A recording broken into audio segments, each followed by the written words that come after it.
Di video pembelajaran kali ini kita akan kembali belajar pada tema 3 subtema 3 muatan pelajaran ilmu pengetahuan sosial, pemanfaatan sumber daya alam hayati dan upaya pelestarian alam.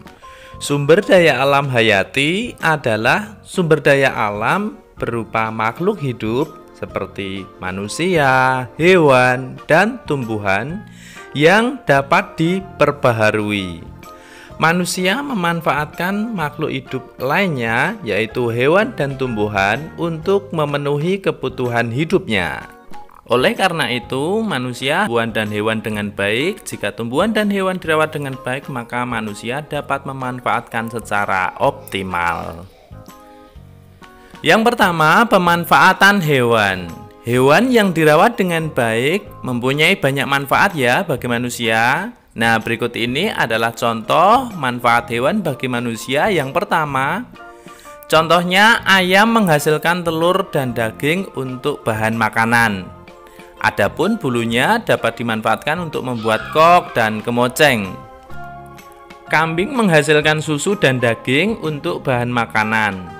Sapi menghasilkan susu dan daging untuk bahan makanan, adapun kulitnya dapat dimanfaatkan untuk membuat beduk dan tenaganya dimanfaatkan untuk membajak sawah dan menarik pedati. Yang keempat, ulat sutra menghasilkan sutra, biasanya untuk bahan pakaian ya. Yang kedua adalah pemanfaatan tumbuhan. Tumbuhan yang terawat dengan baik dapat dimanfaatkan oleh manusia. Berikut ini adalah contoh pemanfaatan tumbuhan bagi manusia. Yang pertama, tanaman jeruk. Ini dapat dimanfaatkan buahnya sebagai sumber vitamin. Yang kedua, tanaman kelapa dimanfaatkan buah dan batangnya. Yang ketiga, tanaman jati dimanfaatkan batangnya untuk membuat perabotan rumah ya.